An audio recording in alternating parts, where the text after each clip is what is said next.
我那时候在结束了第2天吧，我就想说太爽啦，我现在不用再管这个啊，我要来暴吃披萨。然后之后我就订了一个超大的披萨，然后这边要啃到第2片，我再啃到一半，我就觉得现在这个东西对我来讲已经不好吃了。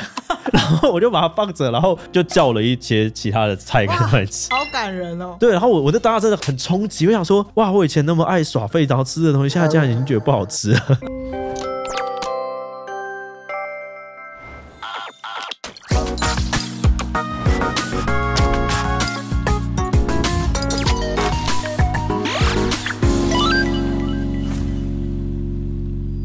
Hello， 大家好，我是志祺。那在走中奖之后，其实就有不少人注意到了这个外貌上面的转变，所以整形的这个话题很热。但我也想要稍微的澄清一下，就是虽然整形是一定有帮助的，但我觉得可以变得比较好看一些。还有另外一个很重要的关键就是减重。那是在走中奖之前呢，我大概花了4个月的时间瘦了14公斤，而且到现在都还在持续的瘦，跟我以前这个走中奖一结束之后就会马上开始复胖的经验不太一样。所以很想要跟大家分享一下这一次到底发生了什么事情。那计划养羊呢，他也搜集了很多这个网友的疑惑要来问我。不过呢，因为有很多问题我自己真的没有办法说明得很清楚，所以这一集我们就特别邀请到了协助我减重的宋晏仁医生来上节目帮我回答一些问题。那宋医师你好，可以先帮我们跟观众打个招呼吗？嗨，大家好，我是宋晏仁宋医师，我是初日诊所的院长，我不是医美医生。那今天这个计划开始前呢，就要由我先来问志祺一些问题了。你从6月开始减重到现在，可以先跟观众说明一下，你到底是减了多少，然后体脂肪的变化如何吗？我那时候是 82.4 开始，然后我到走中奖当天应该是在67到68之间，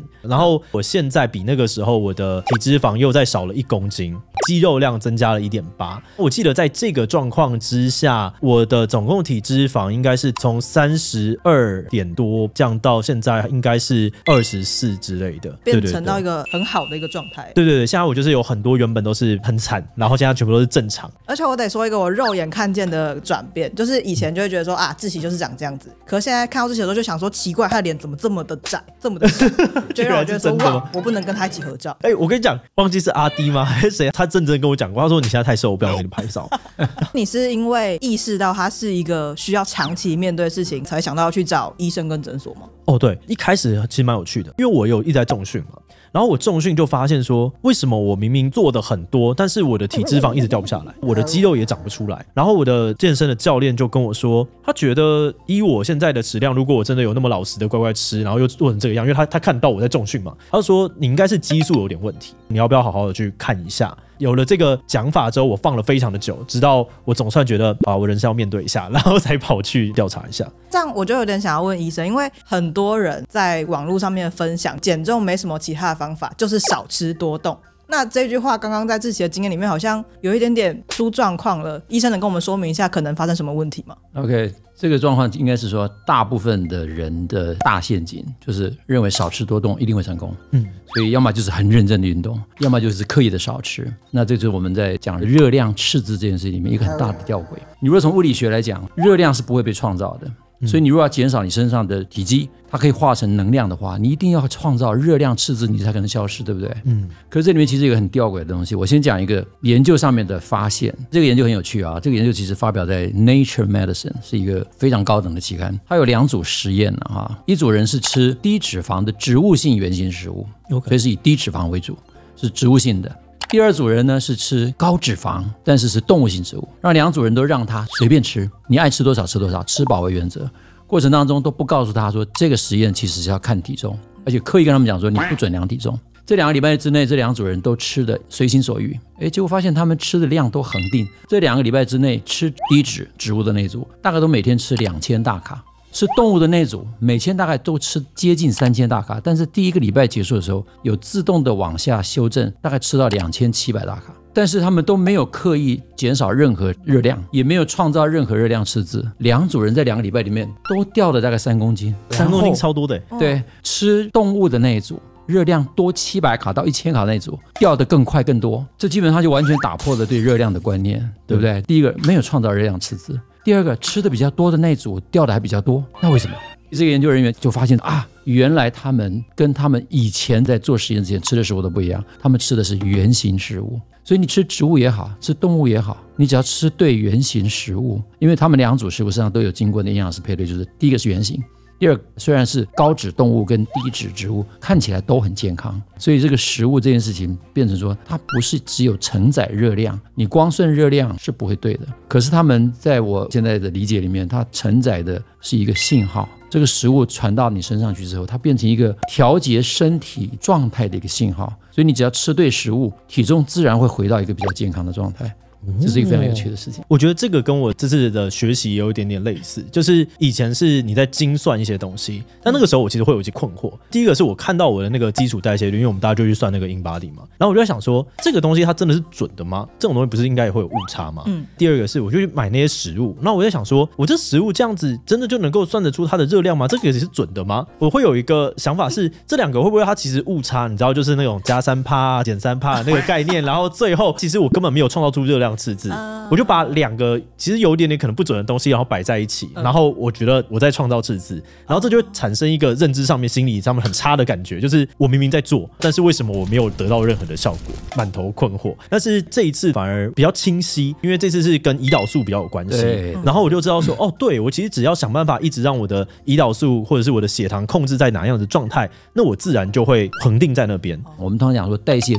这两个字的意思，代谢不外乎就是热量的流动，摄取、储存与消耗的关系，才发现从嘴巴进去的热量一直到消化完，到它最后进到我们的身体各个部位去储存起来跟用掉，它这个流动的过程当中全部都有荷尔蒙在作用，也就是真正调节这些热量流动，它该储存多少，该消耗多少，该送到脑袋，这个是一个饱足的信号，这些都是荷尔蒙的作用。所以很多的时候原来是荷尔蒙的问题。那我自己也是因为对这一层了解之后才发现，哇，开了另外一个世界。所以我就开始了解荷尔蒙论、蛋白质杠杆论、基因决定论，开始了解我们的肠道菌丛对于肥胖的影响，情绪对于肥胖的影响，压力对肥胖的影响，有太多的不同的理论，很多的专家其实早就在不同的角度试图要解答这个东西。我爬出这么多理论之后，发现这个组合211几乎符合所有的理论。医生可以先帮我们介绍一下什么是211餐盘吗？好，这是我们最想跟大家分享的。211是个比例的问题，也就是你把一个餐盘分成4等份，其中2等份就是一半的餐盘是蔬菜，1/4是蛋白质，最后那1/4就是吃尽量原型的淀粉，只要控制好量，1/2、1/4这个比例211绝对可以达到目标。我们事实上在211餐盘里面讲到的这个组合加上吃的顺序，水肉菜饭果非常强调它对胰岛素的影响，所以我们尽量不要让胰岛素上升太多，然后我们尽量3餐之外不要吃东西，让你的身体有休息的机会，胰岛素会下降。胰岛素就是一个降低血糖的荷尔蒙，大家都会这样认为。可是问题是说，降低血糖之后，血糖到哪里去？它会变脂肪。对，所以很重要的一件事情是，胰岛素其实是制造脂肪的荷尔蒙，它是一个叫做同化荷尔蒙，负责储存的荷尔蒙。也就是我们吃下去任何东西，如果没有胰岛素存在，你完全存不住。那接下来我们再问，现代人为什么胖？我们现代人是经常在吃东西。其实你没有吃很多热量，那我随便吃一点糕饼就让胰岛素上升一次，还没下来的时候你又再吃下一个，然后你还没时间又到吃下一个，所以你3不5时的有东西可以吃，那胰岛素就一直在很高的地方。那胰岛素很高就一直在制造脂肪。更重要一点是这样，胰岛素不但是会制造脂肪，它还抑制脂肪的分解，所以如果你长期是胰岛素高的人，就没有办法做到有效的分解脂肪。那211事实上很重要一件事情，那个水肉菜饭果的顺序啊，虽然只是一个很简单的建议，说你就先喝一点水，然后吃肉，也没有规定一定要把肉吃完才吃菜。你吃肉吃一次，你就可以跟蔬菜一起并，但是无论如何先把淀粉放在后面。这里面其实有很多的科学研究发现，这样的吃法，胰岛素它上升的速度就是比较缓慢，下降的速度比较快。哇，我觉得超级无敌酷，而且刚刚就打破了我对胰岛素的认知。以前大家会觉得你就是少量多餐，然后少量多餐它其实是 base 在就是反正就是常吃，你最后就不会吃的爆量或者什么样。它可能适用于一些人，但是每个人的胰岛素的状况其实就是不一样，所以你如果拿别人适合的方式来给自己用，那你通常很容易会失败，然后你就会很挫折。那感觉起来，我们如果是一个想要减重的人，我们好像就可以使用这样的方法，就可以得到一定的成效。那为什么志祺还需要一个去到诊所量身定做的方案？简单的说，就是说每个人在做这个方法的时候，每个人选择的食物内容还是不一样。我刚刚讲，它食物上是带着信号的，它不是只有带着热量而已。所以我们的身体适合哪个食物，其实每个人的体质不同。那我们把体质概念定义为说，我们每一个人对于食物会有不同的荷尔蒙的反应。比如说我们现在讲有一个名词，现在在我自己的频道里面讲了很多，那也有很多医生也在谈，就是胰岛素阻抗。胰岛素阻抗每一个人的状态不一样，就会代表说同样的食物进到你身体，它对胰岛素的刺激度不一样。阻抗越强的人，他胰岛素会分泌的越多，那制造脂肪的状态会越严重，脂肪要分解的阻力也越大，通常都代表他胖的程度会越严重。所以这个荷尔蒙就会变成一个非常重要的工具。那志祺之所以需要到诊所来，是因为我们在整个治疗的疗程里面会有一些症状的问卷，因为每一个荷尔蒙的失调都会有一些症状，比如说你的肌肉练不太起来，通常是跟睾固酮有关。那有一些人是处在长期的高压，他是四肢纤细，肚子很大的那种，那就是一个压力荷尔蒙的作用。那假如说是一个从这个肋骨开始就往前凸出来，很明显是有个脂肪肝的问题，那它的问题最大一定是胰岛素阻抗。所以我们用这些问卷，其实大概就给我们一个医生在治疗的方向上面可以比较偏重于哪一种建议。那你现在是用什么样的方法在减重？我现在其实就是真的完全211在做而已，我也没有特别的少吃或什么，但我是习惯1天2餐啦，我就是中午然后跟晚餐，然后我在运动的那一天会吃蛋白质比较多，也会补碳水，然后在其他天我现在是不补碳水。所以他如果我想要尝试看看我有没有办法同时增肌减脂的话，他建议我先这样吃，然后我们测试个2个月试试看。然后目前看起来在这个初期状态还 OK， 就是我有同时增加我的肌肉，然后同时又减少我的脂肪。那所以志祺是属于哪一种类型的体质啊？事情没有一个特殊的体型，就大部分的问卷其实分数都不高。另外你就是一个阳光少年，所以你的压力看起来状态挺好的。我很会调试我的压力，这倒是真的。对，我本来认为你应该是个压力型的，可是我看你的压力分数反而不是很高，所以你平常的调试很好，所以看起来最后我们就是做一个我们综合的判断。因为在我们这边我们是以胰岛素为主轴，那我后来去看你的胰岛素，你的确是胰岛素阻抗的那个型，对啊，只是因为你比较年轻，所以各个症状都不是很明显。那其实碳水的稍微做一点点限制，摄取的比较原型的碳水，对于减重反而是好的事情。可是当你要去重训的时候，你反而要利用这个阻抗的时候，你的胰岛素升高，就像你刚刚讲的，我刚刚其实把这个题目带到好像有点偏见，认为胰岛素就是制造脂肪的荷尔蒙。胰岛素其实是一个合成的荷尔蒙，促进我们身体合成作用，所以肌肉的生长也需要一点点胰岛素，跟所谓的类胰岛素生长因子以及生长激素。所以其实肌肉的生长很复杂，就是我利用你不同的时间有不同能量的种类的需求来呼唤你的荷尔蒙。但知道这些之后，我觉得我还是有一个蛮大的困扰因为现在就是住在外面，很多时候你都是必须要外食，像医生刚刚讲到的，就是要吃原型食物，这有时候在外面挑食物的时候就会觉得蛮困扰。那在我这个外食的情况下，也是有可能达成的吗？有啊，我就是都外食啊。一开始我也觉得这超难的，但后来我就是很认真的想说，只要我想要做到这件事情的目标的话，我要把我自己放在一个系统里面，就是我可以很轻易的随便乱抓都是健康的食物。所以我在这一次的过程当中，我就抛下了以前一个概念是，以前我会觉得我要刻意的去找健康餐盒，然后现在不是，现在我最喜欢吃的那几家店，我要在那几家店里面找到我吃起来会很健康的选项。例如说我很喜欢吃三商巧福，我就一直问营养师，我如果想要点三商巧福，我要怎么样点才好吃？因为对我来说，我只要解决这个问题，我到任何的县市我都有一个好的选项。因为哪里都有三商巧福。对，我就找了大概15种这样子的东西。最后我只要在工作很忙的时候，我要乱点的时候，我打开那个重复订购的那个名单，其实全部都是很健康，我就按下去，然后我就拿到了。所以我在问营养师的过程当中，我都是一直在问那些看起来很不健康的东西，但是其实它的量跟蛋白质那些就有到。像我也会去吃火锅，那我就知道我火锅我要怎么吃才可以到这样子。再来我还要再问一个迷思，现在已经有很多人认知减肥的话就好像是饮食8运动2，可是好像觉得这个运动还是一定要有才有办法让这个效果更好。可是因为现在真的有很多人上班都必须要上到非常晚，然后你要在周间抽出时间去运动真的是有一点点困难。那我想要知道就是不运动到底有没有可能也可以让我的减重成功？好，我先说不运动本身呢，是一个会阻碍减重的行为。这也是一个多年来肥胖医学的研究里面发现，现代人的肥胖里面有一个很大的因子，就是现代人的体能活动减少。不是说你少运动，而是你不运动这件事情，它本身就是一个毒性。为什么当我们身体处在不运动状态的时候，其实我们的关节是僵硬的，我们血管的活动是减少的。当你的心跳持续维持不动的时候，我们有个讲叫做心率变异度。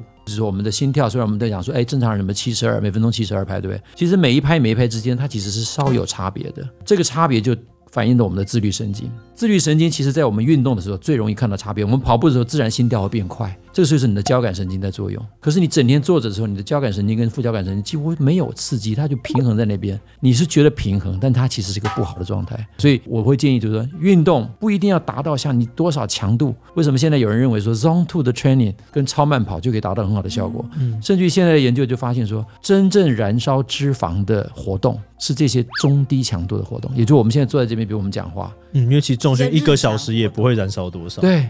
重训反而那种爆发式的运动，它是燃烧肌肉的糖，所以是烧肝糖，它不太烧脂肪。烧脂肪的运动反而是像我们现在坐在这边，我们基本上在用脂肪，这个时候反而是脂肪运用的好时候。所以你会看到整天跟人家聊天就算是嗑瓜子聊天，那个第一个热量并不多第二个你其实就是一直在讲话，比手画脚，这种人都不会胖的。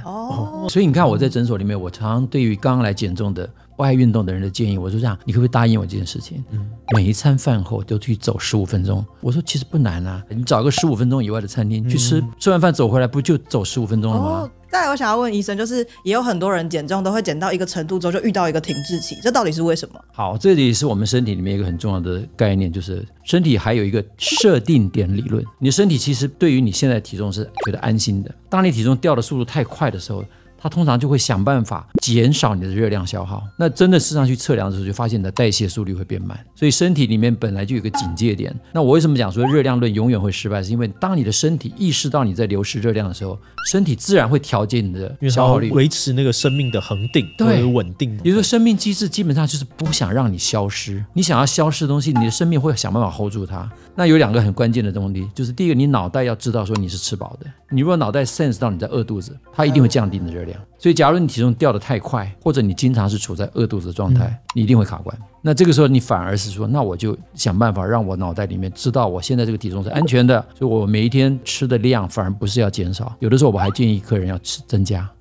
你这个时候反而要吃的更多，让你身体知道你是饱足的，但是我吃的内容会调整一点，也就是说这些让我们身体健康的蔬菜多一点，蛋白质多一点，但是让我变胖的那些碳水跟油量，我也许可以稍微减少一点。这个调整反而可以突破停滞期。所以你刚刚问的问题就是说，为什么会有停滞期？因为我们身体发生了警戒，如何突破停滞期，就是要改变这个警戒状态。那最后我还有个疑问想要问志祺，就我们员工的观察都会发现，你每次在走中奖之后，OK， 就会复胖了啊，合理啊。可是这一次你走中奖已经过这么久了，你还是持续在这个瘦的阶段，我想要问一下，就是到底差在哪里？就以前我觉得这件事情是一个事，就是我为了走中奖，所以我要有个事。那结束了之后，我就没有这个目标了，我就会开始耍废。但是这一次，我其实刚刚前面讲到，这就是一个系统，就我已经习惯了这样子过生活，所以结束了之后还是这样子过生活。但我很想问那像以前那种，比如说像间歇性断食、生酮或者是重训搭配健康餐，对你来说这个系统是比较难建立的，是吗？我不喜欢健身搭配健康餐，因为我真的很讨厌吃沙拉，所以我就没有办法。但我很喜欢吃烫青菜，一天吃个3大盘子我都没有什么差，但是我就是不喜欢吃生菜，所以那对我来讲很痛苦。间歇性我其实也还好，我现在本来就长期只吃1到2餐嘛，所以我是一个很少饿的人。但我觉得你以前的间歇性是很极端的。哦，对啊，我也曾经是断食啊，那个已经是要断食了。那断食当然你久了你会不健康嘛，你就会觉得何必呢？我看到别人在吃东西，我也是想要吃啊。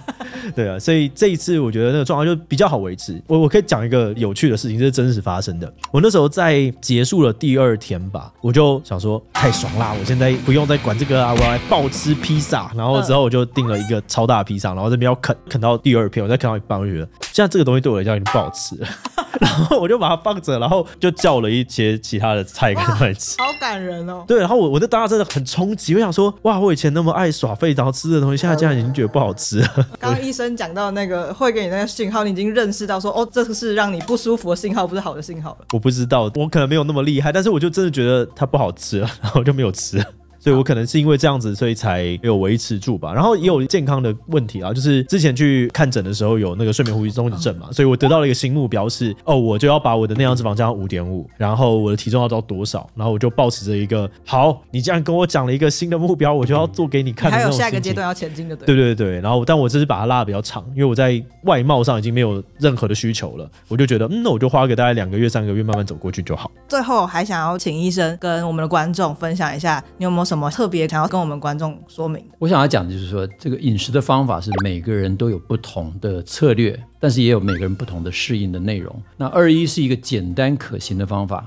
那我认为减重的方法啊，不需要求极端，不要离开你的生活太遥远。你越是做跟你平常生活差很远的东西，你越不容易成功。那一个长期可以执行，可以在你的生活当中实践的方法，比较容易持久。那我觉得21其实在我自己的经验，跟我看这么多客户跟病人的反应，看起来21是一个容易组合的，也就是说我们的原则制定的算是蛮松散。你只要掌握这个21的比例，从你原来喜欢的菜单里面去调整，大概就可以达得到。所以我认为一个简单可行、长期有效的方法才是减重的王道。你每一天尝试一个新的方法，不成功又是另外一个方法，东试西试，体重反反复复，反而会造成你的身体里面很大的一个警戒，它对于体重的流失会变得非常非常的抗拒，那就会变成减重越来越难。所以千万不要走上这条路。那最后我还有听说志祺就是因为这一次减重的经验，让你觉得说哦，真的得到很多就是正确的观念，所以有拜托了医生跟我们公司的课程部制作了一套课程，你可以跟观众介绍一下这套课程到底在讲什么吗？好啊，其实这次开的课程呢叫做外食减重学，然后我们其中最重要的就是会带大家一起去了解6大荷尔蒙体质，然后就让大家有办法去根据这个体质调整一个适合的减重的策略，然后进而判断出优质的外食，我觉得这是蛮重要的。同时也会教大家掌握这个外食减重学的一些工具跟方法，然后我觉得这个方法就会让大家知道说，哦，原来你能吃的东西比想象中多的很多很多，而且不管是去小吃摊或者是便当店或者是居酒屋等等的各式各样的餐厅，我基本上我都找出一个我觉得这个东西很好吃，然后又适合的一个美食的方法，所以它可能就比较适合像是忙碌的小资族啊、外食族，就像我这样子，或者是你没有空运动，然后你3餐都在外快速解决，也能够去找到一些适合的外食，轻松的去做到一个体重的管理。那有需要的观众，大家可以把握现在的这个早鸟期间的一个优惠，那输入折扣码77COVID还可以再折200元。那我们连结会放在这个下面的资讯栏。想要在新的一年去改变你的这个形象，瘦一波的朋友就千万不要错过了。好的，那这集就先到这边。那如果大家喜欢今天影片，也别忘了把影片分享出去，然后或者是点这个地方看更多的相关影片。那今天的这一期就到这边告一段落，我们就明晚再见喽，拜拜，拜拜，拜拜。